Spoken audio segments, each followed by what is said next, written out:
E aí, vocês estão preparados? Sim? Toda vez que nós abrimos a palavra de Deus, aliás, antes de eu falar disso, antes de eu entrar na mensagem, é um prazer estar aqui com vocês. É a segunda vez que eu prego nos jovens, então estou muito contente por isso. A primeira vez foi lá no acampamento, hoje é a segunda vez que eu estou aqui. Juventude queima no nosso coração, no meu e da minha esposa, e por isso nós dissemos sim ao Senhor, para os jovens, no caso nos adolescentes ali que nós estamos naquele lugar. Quero falar uma coisa para vocês. Eu fui alcançado na adolescência, muitos que vocês pelo estado sabe disso.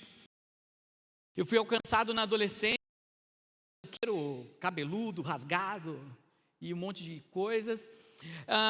Em determinado momento da minha vida eu disse que eu não trabalharia nunca mais com adolescentes. Eu falei, eu não quero mais trabalhar com adolescentes, não vou, porque eu fui acolhido quando a igreja tinha um movimento muito grande com juventude, bateria e guitarra e um monte de coisa, rock dentro da igreja. Em determinado momento a igreja entrou num sistema onde meu coração fechou e os jovens não podiam fazer nada, e toda a juventude foi embora da igreja. Eu fechei o meu coração para os jovens e eu disse, eu nunca mais vou liderar jovens na minha vida. Então eu trabalhava com infantil e servia no ministério infantil, até que eu recebi uma ligação da pastora Cláudia. Estava de férias em São Paulo e ela falou assim, nós enxergamos em você uma liderança para você assumir um GA de adolescentes. A Natasha aceitou prontamente, mas eu comecei a chorar e falei, Deus, o Senhor sabe que eu disse não para o Senhor, e por que o Senhor está fazendo isso? Mas ela sentiu muita paz e aceitou, e eu relutante, chorando naquele momento, literalmente com lágrimas, eu falei, tá bom, eu aceito. Eu não sabia aonde Deus ia me levar e que um dia eu seria um pastor de juventude focado nos adolescentes, porque eu fui alcançado na adolescência. Eu entendo a importância da gente direcionar uma geração. Então, lições, não diga nunca para o Senhor. Ele pode usar o seu nunca só para te dar um ministério novo, aquele que você não quer. Segundo, esteja de coração aberto, porque Ele vai usar aquilo que você tem. Às vezes é um trauma seu, às vezes é um lugar que você passou, um momento difícil na sua vida que você passou, e Ele vai usar justamente isso para trazer bênçãos na sua vida. Isso não estava no script, eu não sei porque eu falei isso, mas de alguma forma talvez sirva isso para alguém. Mas nós vamos entrar numa mensagem um pouco difícil, porque nós estamos num mundo conturbado, nós estamos num mundo virado de cabeça para baixo, onde o certo é errado, onde o errado é certo, e talvez em algum ponto dessa mensagem você fala assim, eu não concordo com o que o pastor está falando, eu não concordo com isso, ele está errado, essa visão ela é retrógrada, essa visão é errada, mas eu quero te desafiar a mudar o seu modelo mental e entender que nós somos influenciados por uma cultura, e essa cultura que a gente foi criado, replica ela muitas vezes. Ela precisa jogar luz nessa cultura e entender o que a Bíblia diz a respeito disso. É sobre isso que nós vamos falar um pouquinho. Nós vamos trazer um olhar de pureza nesse mundo virado de cabeça para baixo, nesse mundo confuso.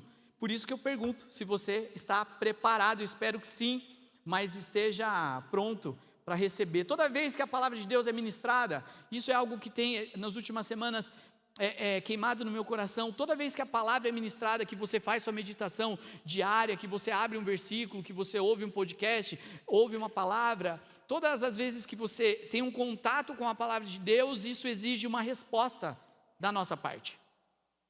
E qual é a resposta que nós estamos dando para o Senhor? E eu quero dizer que a resposta que você dá talvez seja, eu não vou responder, eu não quero saber. Isso já é uma resposta. Então hoje Deus vai trazer no nosso coração um confronto, e não pense que para mim é diferente, porque eu era baterista, e baterista hora com 4, né?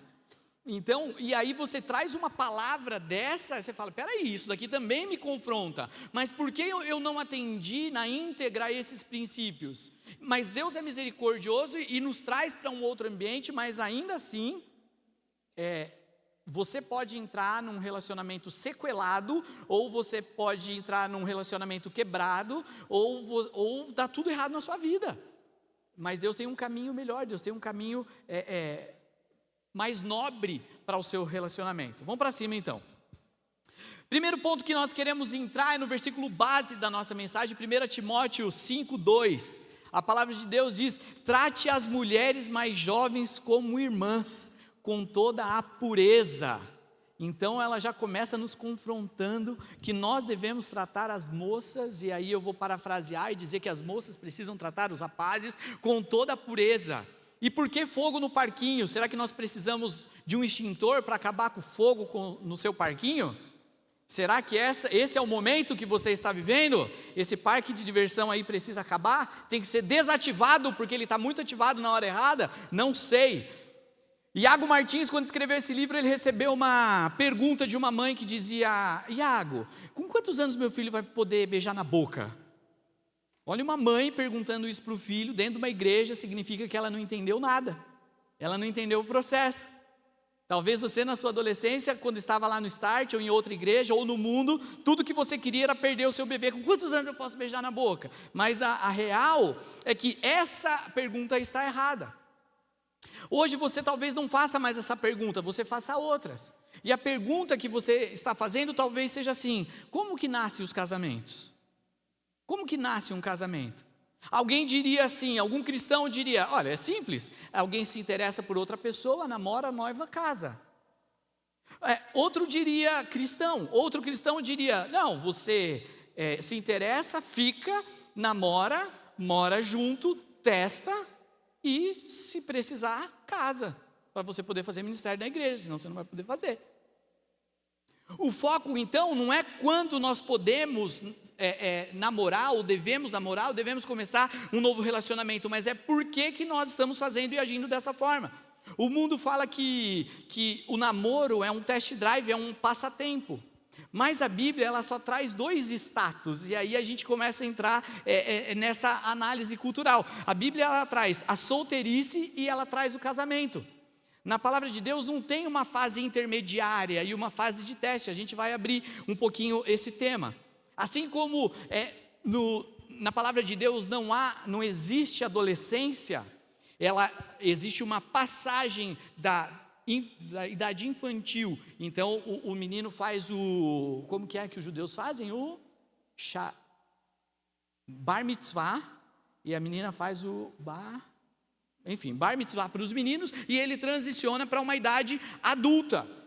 Não existe adolescência na palavra de Deus, isso é um fruto da nossa cultura. Então a gente precisa jogar à luz da palavra para entender e estar o mais bíblico possível. Você precisa ser cuidadoso para agradar a Deus e não viver uma imoralidade disfarçada de namoro. E a gente vai entrar bem nesse tema. O que a Bíblia fala sobre isso, né? Então a pergunta começou ali. A Bíblia fala assim, Gênesis 2:24: por isso o homem deixará pai e mãe e se unirá à sua mulher, e ali eles se tornam uma só carne. A visão de Deus é uma união completa, é uma união definitiva que não tem ensaio. Então, o que é o namoro? O namoro é um meio termo. Ele justifica uma imaturidade. Eu sei que agora você já está começando a não gostar tanto de mim, mas está tudo certo, você vai acompanhar essa mensagem. Porque ele justifica muitas vezes uma imaturidade. Alguém de vocês já ouviu falar na lei do Corbã? Já ouviram falar nessa lei do Corbã? Alguém faz um sinal com a mão assim? Não, então a gente vai... Alguém viu? Eu vi uma mão ali. Não? Foi engano. Então, a lei do Corbã, ela está lá em Marcos 7, do 11 a 13, era uma interpretação de uma lei judaica que foi criticada por Jesus. O que acontecia nessa lei? Então, um homem, um jovem, onde ele era bem sucedido, ele tinha os seus bens, ele tinha as suas posses, ele tinha a grana dele, ele já tinha o cartão black dele, ele já tinha talvez terras e a empresa dele, ele já estava bem sucedido, e aquele dinheiro, aquele recurso que ele guardou, ele não queria ajudar os pais dele, ou dela, enfim, não queria ajudar os pais que estavam entrando na idade da velhice e precisava de assistência financeira, não tinha aposentadoria. Então o que esse cara faz? Muito religioso, que amava muito a Deus, ele criava então um método. Então ele oferecia os bens dele ao Senhor. Olha, então agora todos os meus bens são de Deus. Como os meus bens são de Deus, eu só posso usar a minha parte. Eu não posso honrar o meu pai e minha mãe, e eu não posso abençoá-los e nem dar assistência para ele, porque agora o dinheiro não é meu. O dinheiro é de Deus, como que eu vou usar o dinheiro de Deus para ajudar o pai e a mãe? Então os pais passavam necessidades, os pais não tinham aposentadoria, não tinham assistência, e os filhos tinham recursos para ajudar os pais. Você pegou onde que está a maldade? E o Iago fala assim, a safadeza esperta disso, essa expressão que ele usa no livro. Ele dá os bens dele para o Senhor. Ele fala, não posso usar para ajudar o pai e a mãe. Você que é irmão, você que use, porque os meus já são de Deus. Então ele saía dessa responsabilidade, dessa honra com os pais. Nós vamos ver que o namoro, ele é o corbã dos relacionamentos. Ele é um jeitinho da gente burlar os relacionamentos. Imagina que você vai lá na minha casa pegar, pegar meu carrão emprestado, ou vai pedir uma xícara de açúcar, e aí a hora que você bate lá no interfone, toca lá no interfone, a hora que você vai entrar, sai uma moça do meu apartamento. Você vai falar, esse negócio está esquisito, esse pastor está muito espertinho. Ou então você vai lá na casa do Tiago, dá uma passadinha ali, tem uma moça saindo de dentro de casa, você vai falar, esse negócio está esquisito. Esse pastor está muito malaco. Vamos ficar de olho nesse pastor, que ele não é tão confiável desse jeito. Por quê? Porque um homem e uma mulher juntos numa casa não cheira bem, ainda que ela fosse fazer a faxina da casa. Está esquisito essa conversa. Não é verdade?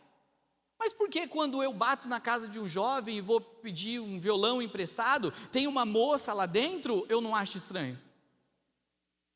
Por que quando eu vou na casa de uma moça, de repente, a Natasha vai fazer uma visita e ela bate lá na casa da moça, chama, oi, tudo bem, estou precisando de uma coisa, você me empresta uma garrafa d'água, depois eu te devolvo, tem um rapaz lá dentro e está tudo bem. Porque eu arrumo uma forma, então, de burlar as coisas e faço o corbã dos relacionamentos.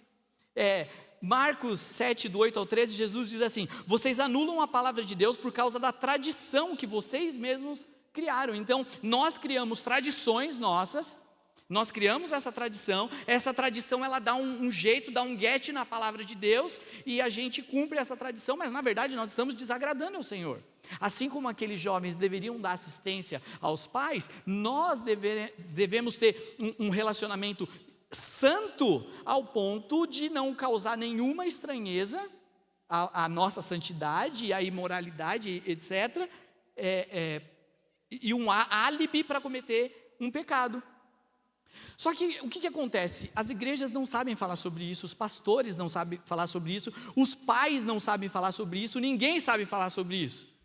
E aí o que acontece? Nós aceitamos o namoro, nós aceitamos aquela jovem na casa daquele rapaz, nós aceitamos eles viajarem juntos, nós aceitamos até que eles durmam junto quando estão viajando. Nós aceitamos, tudo bem. Aí vai assistir o filme com aquele cobertor e está tudo bem, mas você não sabe o que acontece debaixo daquele cobertor que está todo mundo na sala assistindo o filme. É pesado assim. E aí o que os pastores falam? Bom, então faz o seguinte, já que eu não sei como agir, ora 30 dias, leia um provérbio, na minha época era leia um Provérbios 31, você vai ler 31 dias de provérbios, e quando chegar no 31º dia, Deus vai confirmar o relacionamento. E Deus confirmava a todos, era inacreditável, Deus confirmou. 3 meses depois, acabou. E alguém saía machucado nessa história, mas Deus confirmou em 31 dias de provérbio. Deus é incrível. O fato que o namoro, ele não é um pretexto para você usar um corpo que não é seu. Você busca uma forma de burlar o sistema, o nome dessa forma chama-se namoro, você burla o jogo, os pastores não falam nada, seus pais não podem dizer nada, a sociedade não pode dizer nada, porque pode tudo. Nós demos um corbã, nós demos um migué, a gente deu um Pelé no relacionamento. Faz sentido? Talvez não. Mas a palavra nos confronta, me confrontou, e ela nos exige uma resposta. Eu acho que é no próximo slide, pode passar aí. Mais um para frente, depois a gente volta nesse. Ixi, nem sei onde está mais, deixa para lá. Hoje saiu uma notícia, hoje não, né? Saiu uma notícia em 2022. Pela primeira vez na história, viver junto sem casar virou um modelo de relacionamento. Esse índice está um pouco desatualizado, nós já estamos em 2026, mas 39% das relações elas já são consensuais, ou seja, as pessoas já vivem juntos, é isso aí, obrigado. As pessoas já moram juntos sem casar, só que os cristãos estão aí, nesse meio, porque também nós somos estatísticas, lembra que nós somos rasos? Lembra que nós somos um país cristão, mas nós somos rasinho desse tamanho, porque nós não nos aprofundamos? Então, mais 38% é um pouco abaixo, aí sim ele está casado no civil e religioso. Muito bem, mas isso é só a ponta de um iceberg.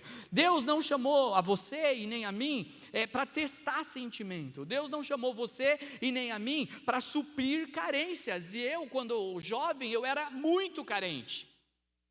Aí você imagina o estrago que esse pastor, um dia antes de ser pastor, que não sabia que ia ser pastor, já fez na vida.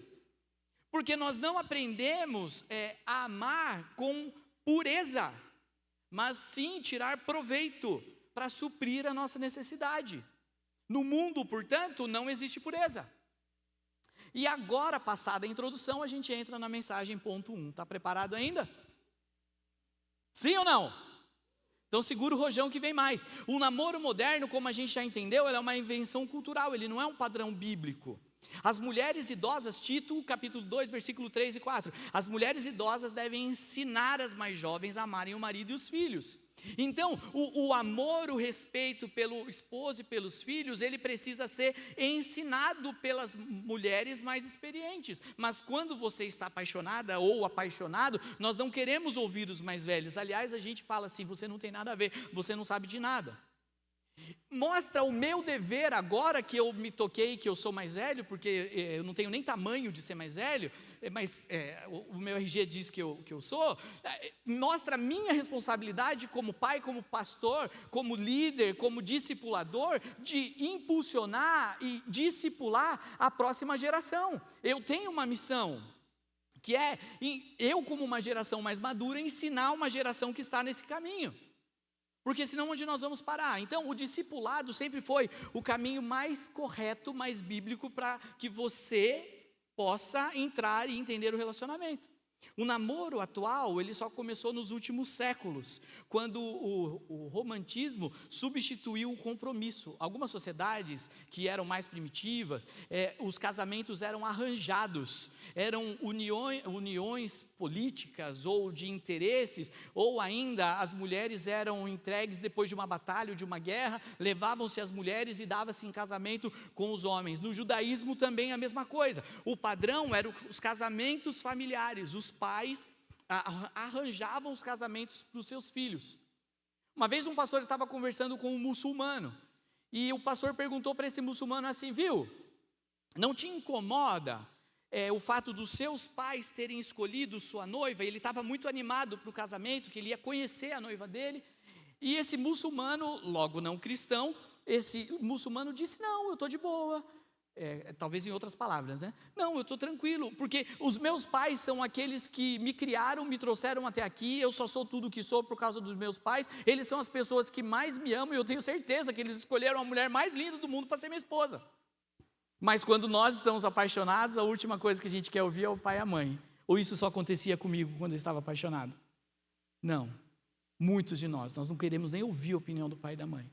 A gente não quer nem saber, quanto mais se eles arrumassem alguém para nós. Tem um dorama lá em Gênesis capítulo 24, ou uma fanfic, tem uma história linda, e você precisa ver isso que acontece no final do capítulo 24, quando Abraão manda então um servo de confiança, um homem de muita confiança, encontrar uma esposa para Isaac, e aquele servo vai lá, e quando ele está no poço, ou num lugar de águas, e ela traz água para os camelos, esse servo então fala, essa é a esposa para o meu senhor. Ele vai lá e negocia essa esposa e leva Rebeca, e quando Rebeca encontra então aquele Isaac lindo, maravilhoso, ela tampa, quem que é esse cara? Esse é o meu senhor, é esse o meu senhor, e ela tampa o rosto, e aí ele se apaixona por ela, e ele então se casa com ela. Cara, isso é o dorama mais louco que está na Bíblia, é muito lindo isso.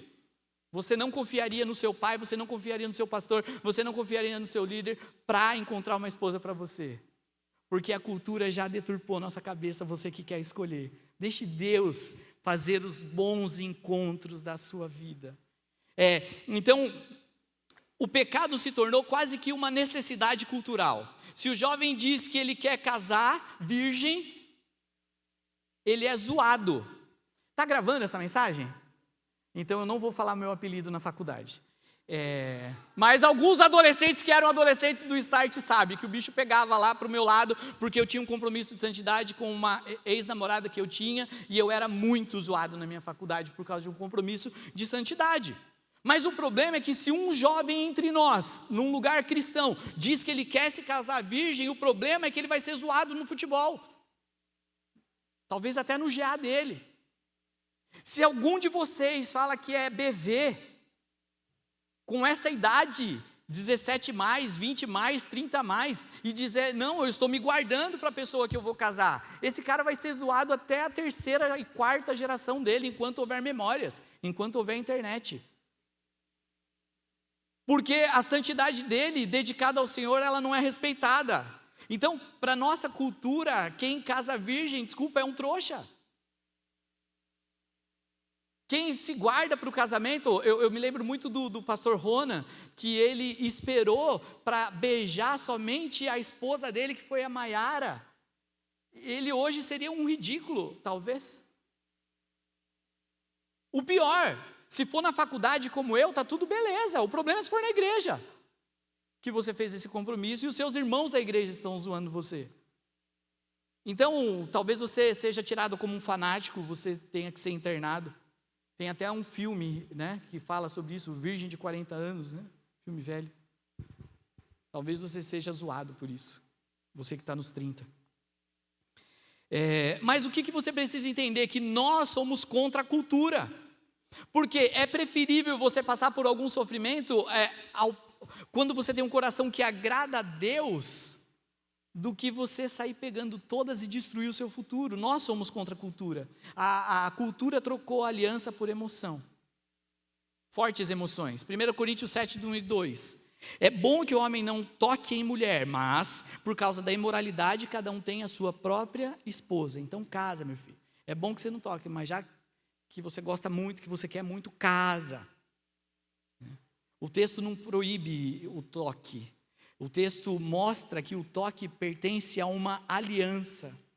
O namoro, ele não pode ser um ensaio para o casamento, ele é um tempo de preparação. O que não tem propósito, Deus não o sustenta. Ninguém pode sair machucado ou sequelado de um relacionamento, porque o namoro foi feito para acabar, ou ele termina em casamento, ou ele termina sem feridas. O problema é que você já está exercendo uma submissão. Você tem que ser submissa ao seu namorado. Tem nada, você tem que ser submissa ao seu pai e sua mãe. Você está debaixo da minha, sei lá, você tem que me honrar como seu namorado. Se fosse minha mãe, ela dizia honrar uma ova. Você vai honrar seu pai e sua mãe, que falou para você chegar antes das 9, que falou para você não botar esse cobertor quando você for assistir o filme com seu namorado, para vocês não irem viajar junto e dormir sozinhos. Então, a partir do momento que o namoro é passível de término, então você precisa se proteger e se preparar para esse término. Para quê? Para viver um namoro que você possa terminar sem prejuízo para o seu coração. Veja que eu não estou falando contra o namoro, nós estamos falando de santidade e de pureza. Nós estamos numa cultura, não dá para tirar isso, talvez da nossa cultura, mas dá para ser o mais santo possível dentro de uma cultura. 2, a cultura transformou o pecado em costume, isso virou um hábito. Êxodo 20, do 14 ao 17, lembra dos 10 mandamentos? Não adulterarás, não cobiçarás a mulher do seu próximo. Então naquela época você não podia adulterar, você não poderia cobiçar a mulher do próximo. Mas Jesus veio, Jesus entrou no jogo, e agora com Jesus a régua subiu, ela subiu num nível que diz assim, se você apenas pensar com desejos impuros, você já adulterou com ela, ou com ele. Então a régua subiu num nível muito alto. Deixa eu te falar, no namoro, você cobiça, você pega, você toca, você põe fogo. E há quem diga, né? Tudo que você olhar, tudo que você tocar, tudo que você ver, tudo que você cheirar, Deus está te dando. Quem pegou a referência, pegou, mas não é verdade. Quem pegou a referência, pegou. Ninguém garante que essa pessoa que você está 1 mês, 2 meses, 3 meses, eu namorei 3 anos e meio para 4, não casei. Ninguém garante que o seu namoro de 4 anos, de 5 anos vai resultar em casamento. Gálatas 5, 19 e 21. Ora, as obras da carne são manifestas: imoralidade sexual, impureza, libertinagem, idolatria, feitiçaria, ódio, discórdia, ciúmes, ira, egoísmo, dissensões e facções, inveja, embriaguez, orgia, coisa semelhante. Mas eu os advirto, como antes já os adverti, que os que praticam essas coisas não herdarão o reino de Deus. A cultura que ela é sexualizada, ela tenta disfarçar um pecado com nomes novos.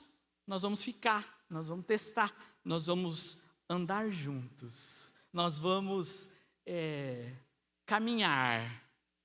Só que no meio do caminhar, e hoje a palavra vem e nos confronta. Efésios 5, de 3 a 5. Entre vocês não deve haver nem menção de imoralidade sexual. E aí a gente tem as brincadeirinhas, mas a gente não deveria nem mencioná-las. Mas o padrão de Deus, ele é um padrão alto, ele é um padrão radical.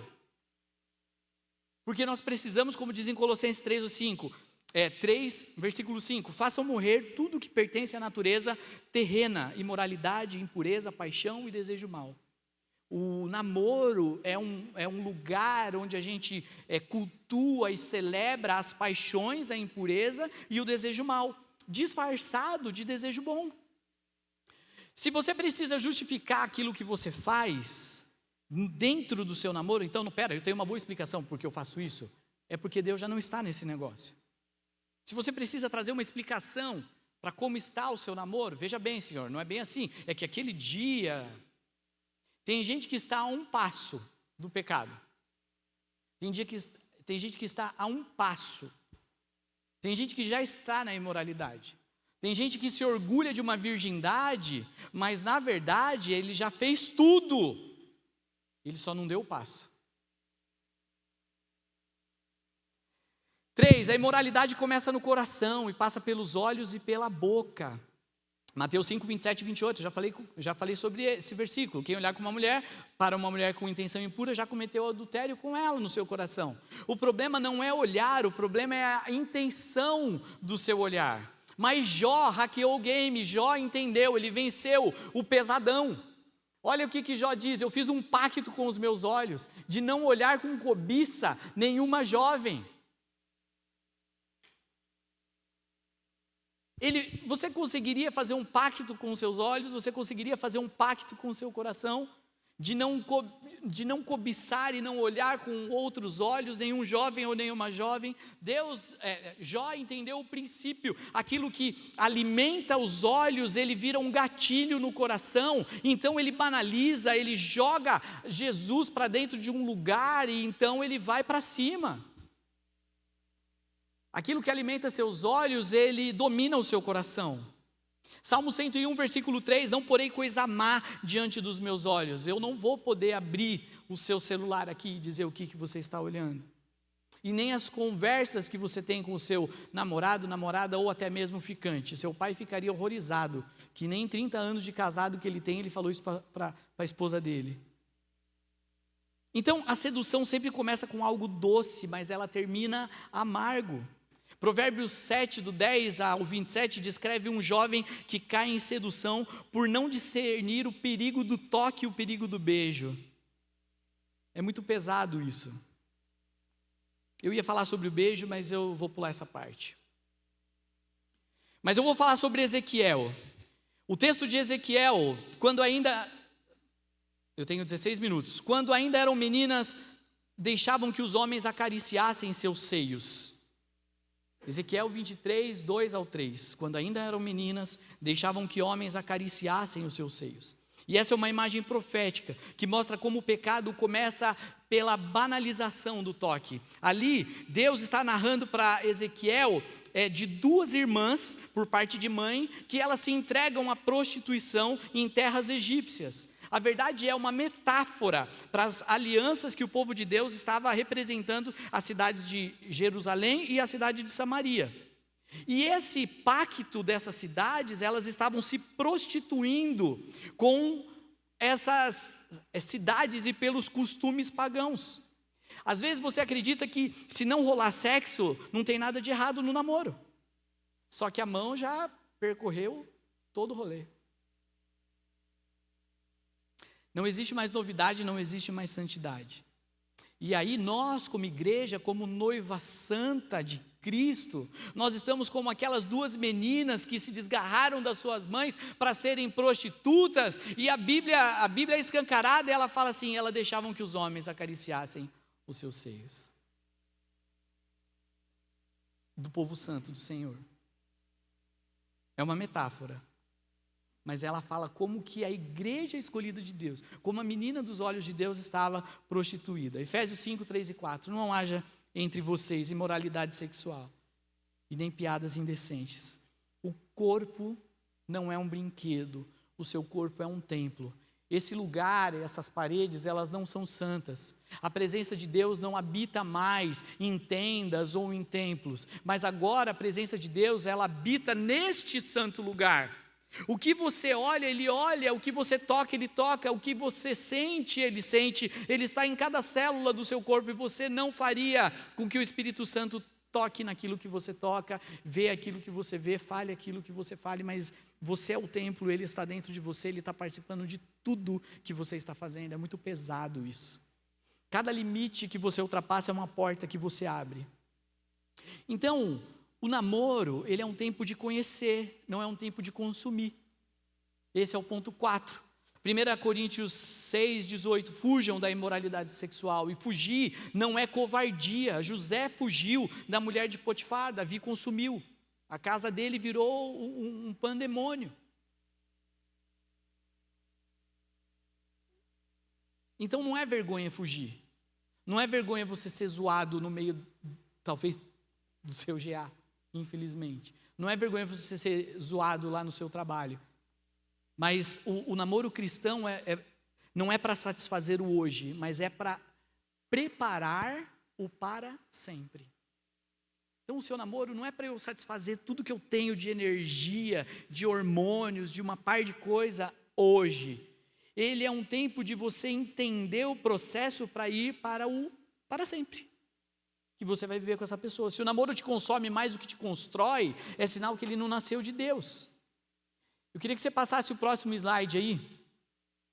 Não entregue seu corpo a quem não te entregou a vida. Não entrega seu corpo para quem não te entregou a vida. E a aliança que Deus te convida para fazer com uma pessoa não é a aliança da Shopee. Não é aliança de coquinho, não é aliança de vidro, não é aliança de nada, é uma aliança de casamento para sempre. É isso que Deus tem preparado para você. Então não se entregue para quem não te deu a vida. Tem namoro que vai para aconselhamento e o cara já traiu a menina, já fez um monte de coisa, é viciado em pornografia, viciado em jogo, não gosta de trabalhar, é vagabundo, é jaguara, não é homem posicionado, não é homem de Deus, só vem para a igreja, um monte de coisa. Aí o pastor fala assim para a jovem assim, termina esse namoro, está na hora de terminar. Aí a jovem fala para o pastor assim, eu não posso terminar porque nós vivemos tantas coisas juntos. O romance que essa jovem cristã viveu foi tão grande que ela prefere entrar num relacionamento onde ela corre o risco de ser, não pode falar chifruda, né? Como que é a palavra que fala? Como que é a palavra de quem é traído? Eu queria uma palavra melhor, me fugiu. Tá bom, ela corre de ser traída, uma mulher ou um homem traído, ela corre o risco de ter um casamento destruído, de ter um homem que não trabalha dentro de casa, que não é o provedor, que não é o protetor, que não é o discipulador dentro de casa, porque ela não teve coragem de dizer, chega, estou tirando meus cavalinhos da chuva, estou indo embora. Ela fala para o pastor assim, foi tão bom que a gente viveu até aqui, que eu prefiro ser aconselhada para casar, com esse traste. Ela está entregando a vida dela, o corpo dela, para quem não deu a vida. A santidade, 5, meu Deus, eu só tenho 11 minutos. A santidade é o caminho do verdadeiro amor, Efésios 5, 25 a 28. Maridos, olha a palavra, amem suas esposas como Cristo amou a igreja e se entregou por ela. O amor verdadeiro não busca prazer, ele busca propósito. Eu me lembro de um adolescente que eu tinha, e ele sabe o quanto eu o amo de coração, e ele estava orando com uma jovem. Uma bela história, né? Orando com a jovem. E aí, eles estavam orando acho que por um ano, alguma coisa assim, alguns meses. Mas não estavam, olha só que legal, né? Nesse caso, eles não estavam se pegando, era tranquilo. E esse jovem veio para um aconselhamento comigo, e ele disse assim, olha, a gente se gosta, eu acho que isso pode evoluir para um amor, a gente está orando junto há muito tempo, mas acontece que essa pessoa, ela ama missões, ela tem um coração missionário, ela tem um coração para as nações, para onde Deus chamar ela, ela vai, mas eu tenho um coração para a igreja local, eu amo a igreja local, eu quero servir a Deus na onde o Senhor me plantar. O que eu devo fazer? Eu falei, bom, você já sabe a resposta. Vocês estão ficando? Vocês estão se pegando? Não. Falei, pô, que legal, vai ser uma amizade muito linda, que você talvez vá no casamento dela, e talvez... Hã? Falei alguma coisa que eu perdi? Não? Talvez você vá no casamento dela, e talvez ela vá no seu casamento. E eles terminaram. Nunca aconteceu. Ninguém saiu machucado, ninguém saiu ferido. Você teria coragem de dizer não para alguém que você acha que ama, porque os propósitos são diferentes? Mas a real é que o namoro é um lugar para você entender os propósitos. Se o cara tem o coração nas nações e você na igreja local, se a pessoa ela não quer trabalhar, quer viver de vento, e você é focada na sua vida profissional, posicionado naquilo que Deus colocou no seu coração, mano, isso não vai dar certo, sai logo dessa parada, e sejam amigos, e está tudo bem. Então, a santidade, ela não fere, ela respeita e não se aproveita das pessoas. Um amor sem santidade pode ser até bonito para os olhos humanos, mas diante de Deus ele é vazio, ele é pecaminoso. Apocalipse 21, 8 e 22, 15. Os impuros e sexualmente imorais não herdarão o reino de Deus. Então, eu nem sei onde eu estou aqui. O mundo diz, siga o coração. Jesus diz, nega-te a ti mesmo. E talvez você fale, mas e meu coração? E os meus sentimentos? E os meus desejos? O seu desejo, meu amigo, você submete a Deus. Porque os nossos desejos são os mais loucos possíveis. São desejos heterossexuais, são desejos homossexuais, são desejos de roubar, de matar, de invejar, de um monte de coisa. Você tem muitos desejos, e o que você faz com os seus desejos? Você submete ele à autoridade de Deus. E se tiver que carregar a sua cruz, você pega a sua cruz e siga. Seu desejo você mata. É simples assim. E Deus não errou, porque você tem desejos. Deus não errou por causa dos seus desejos. Você é ser humano, você é vivo, você é carne, você tem desejos. Mas já pensou se você fosse realizar todos os seus desejos? Misericórdia. Então, a santidade não é deixar de amar, é aprender a amar do jeito certo. O mundo diz, siga o coração. Jesus diz, nega-se a si mesmo. Amor não é emoção, é obediência. Então, você tem um chamado. Você tem um chamado para pureza. Eu não sei se a gente tem uma canção antes de orarmos. Temos? Eu esqueci da programação. Tem? Se a banda for tocar, pode subir aqui. Antes da gente orar, eu queria que você refletisse também. Namorada, já estamos caminhando para o final. Namorada não é esposa. Namorado não é marido. E namoro não é casamento. Talvez o seu parquinho esteja pegando fogo, mas hoje é hora de jogar água nesse negócio e acabar com esse incêndio. Que tipo de jovem que você vai ser? Que tipo de adulto, jovem adulto que você vai ser? Que tipo de história que você vai contar para os seus filhos quando você tiver? Será que você vai ter vergonha da sua história? Quem que você quer agradar? A Deus ou aos seus desejos? Você quer agradar a Deus ou a si mesmo? Que tipo de crente cristão que você vai ser?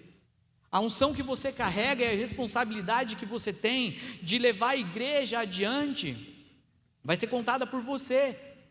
Que tipo de igreja que nós teremos daqui a alguns anos, com a história que você está escrevendo, com a sua vida? E eu não estou falando para quem não é convertido, porque isso é um absurdo. Um corte disso que eu estou falando na internet daria um BO tamanho do mundo. Mas eu estou falando para homens e mulheres jovens que são posicionados ou que precisam hoje tomar uma posição diante de Deus. Qual é a posição e a resposta que você vai dar diante de Deus? Lembra o começo da mensagem? Todo versículo pregado, toda palavra lida, todo confronto e exortação que nós temos, Deus nos chama para uma resposta. Qual resposta eu vou dar para aquilo que Deus está me confrontando? Você pode ignorar a resposta que Deus está dando, isso já é uma resposta. Você pode responder: sim, Senhor, eu vou ter uma vida de santidade. Isso é uma resposta. Você pode dizer: não, Senhor, eu não sou capaz de viver uma vida de santidade, e já que eu estou no inferno, eu vou abraçar o capeta. Jovens dentro da igreja falam isso, porque no sábado ele está aqui, mas em algum momento da semana ele está perdido, e ele está encontrando no namoro ou em outros lugares, outros deuses e outros altares. E no momento que ele encontra outros deuses e outros altares, ele diz para o Senhor: Senhor, eu encontrei um altar melhor do que o teu, e me dê licença, por favor, porque agora eu vou cultuar a minha imoralidade, que agora ela é o meu Deus. E a imoralidade pode ser que seja o seu namoro. O convite do Senhor é que você reflita durante essa canção e você tome uma posição. Faça um acordo como Jó fez, um acordo com os seus olhos, de não olhar, de não consumir aquilo que desagrada ao Senhor, de não olhar para uma moça ou para um rapaz com um olhar impuro. Faça um acordo com o Senhor hoje. Nós vamos orar depois dessa canção e você vai dar uma resposta para o Senhor. Senhor, qual é a resposta que eu vou dar para o chamado de santidade e de pureza que o Senhor está me convocando hoje? Alguns de vocês, eu sinto dizer, a resposta vai ser terminar um namoro. Você vai ter que terminar, Deus está te mandando. Alguns de vocês vai ter que ser colocar uma linha no namoro. A partir de hoje é assim. Alguns vai ser: nós vamos dar um prazo, e em tantos meses, eu não sei o que Deus vai requerer de você, mas todo chamado, toda a chamada do Senhor, ela nos pede uma resposta. Vamos cantar essa música e a gente vai orar. Amém. Hoje é o dia de você dar uma resposta para o Senhor, de que a presença dEle vale mais na sua vida do que qualquer prazer, do que qualquer entrega sexual, imoral, ou que nós estamos acostumados com uma cultura que foi tão entrelaçada em nós. E hoje nós precisamos dar uma resposta ao Senhor do que nós vamos fazer com o nosso modelo mental. Foi plantado em nós um modelo mental que nós precisamos experimentar, nós precisamos testar, nós precisamos usar várias opções para escolher aquela que é melhor para nós. Isso é uma mentira do Senhor. Alguns jovens chegam para nós e dizem assim: mas para mim só aparecem pessoas que não prestam, só aparece homem que não presta, só aparecem mulheres que não prestam. Hoje você vai se posicionar com o Senhor, de modo que você seja a pessoa que você quer atrair, e você atraia o semelhante a você. Se você é um homem santo, gente boa, cheio do Espírito Santo, cheio de Deus, é essa pessoa que vai ser atraída para você. Se você é uma mulher posicionada, cheia do Espírito Santo, bonita, que se prepara para o Senhor, é esse tipo de homem que vai vir, um homem de Deus posicionado, cheio do Espírito Santo. Que você tenha um olhar, que você consiga enxergar e não cair em nenhuma cilada. E quando você entrar em um relacionamento, que ele tenha a data marcada para acabar, em nome de Jesus, sem sequelas e sem machucados. Qual a resposta que você vai dar para o Senhor de santidade? Eu quero orar com você nesse momento, e você vai fazer a sua oração e dizer: Senhor, a minha resposta de santidade é... E você vai dizer qual é a resposta. Eu quero te ajudar nessa oração, e você vai fazer o seu compromisso com Deus. Talvez essa palavra tenha te chocado, vindo como um pé no seu peito, mas nós não somos como o mundo, nós somos contra a cultura, nós andamos numa contramão. Nem tudo que nós tocarmos, nem tudo que nós cheirarmos, nem tudo que nós olharmos, nem tudo que Deus permite que a gente faça, Ele não nos vai nos dar, mas que venha somente o que é dele para nós, e que nós tenhamos discernimento do Espírito Santo para entender e não ser enganado pelas nossas emoções, pelo nosso coração enganoso, e achar porque é bonito, que é bonita, porque tem um carro ou porque tem isso, e você entrega o seu coração a quem não te deu a sua vida, não te deu a vida. Senhor, eu oro agora por uma juventude, Pai, que decide hoje andar na contramão do mundo, que decide hoje, Senhor, a ser diferente das pessoas do mundo.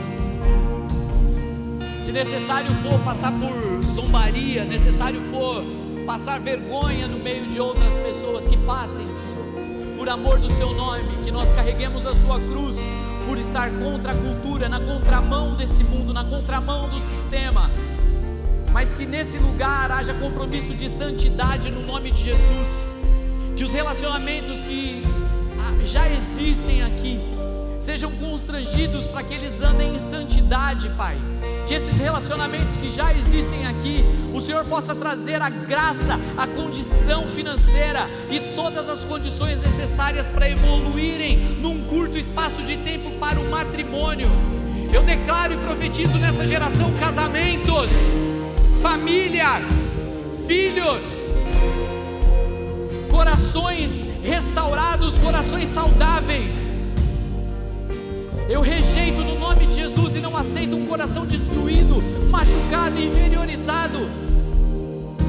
Nós não aceitamos isso no nosso meio, mas o posicionamento nascendo aqui, Senhor, que o Senhor possa honrar os posicionamentos que estão nascendo nesse lugar, que os namoros sejam constrangidos, Pai, o Senhor dê todas as condições para que eles evoluam para um casamento saudável, Pai, em nome de Jesus. Se existe algum namoro que precisa ser desfeito, que o Senhor dê a coragem necessária para dizer não ao pecado.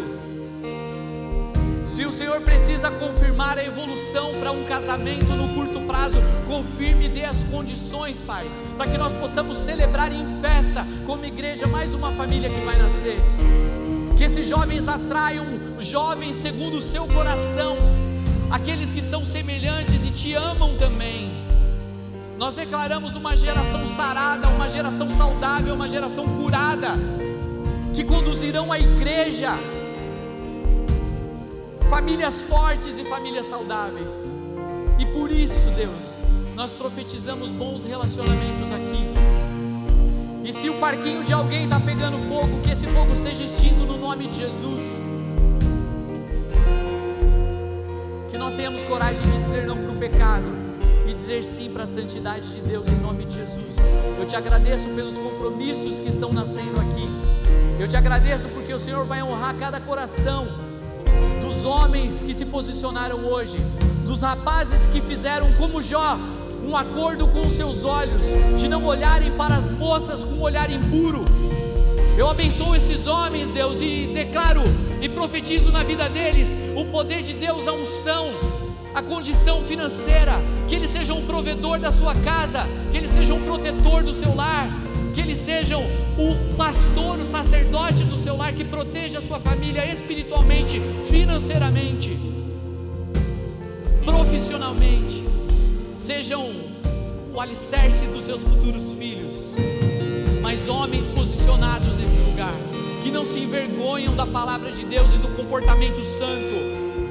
Profetizo nesse lugar e declaro nesse lugar mulheres de Deus cheias do Espírito Santo, mulheres que consigam ouvir e discernir a sua voz, mulheres que profetizam e têm palavras de conhecimento, mulheres que conseguem olhar um homem mau caráter só pelo jeito de andar, mas que o Senhor promova neste lugar bons encontros, corações que amam a Deus, corações posicionados no Senhor, mulheres de oração, que saibam dizer não para o pecado, que não entregue o seu corpo para aquele que não entregou a vida por ela, valorizadas, e se tiver que entregar a sua castidade ao Senhor, que eles entreguem, homens e mulheres, que eles entreguem a sua solteirice temporária, é temporário, Senhor, a Ti, Deus. Os anos de castidade que eles estão passando, que o Senhor honre. E se for para viver uma vida inteira de castidade, que viva se satisfazendo totalmente no Senhor. Mas os anos de castidade que sejam consagrados a Ti, temporariamente, porque o Senhor vai promover os bons encontros neste lugar. Eu profetizo famílias nesse lugar, homens e mulheres cheios do Espírito Santo, em nome de Jesus. Amém. Posicionados, amém, e cheios do Espírito Santo, amém, em nome de Jesus.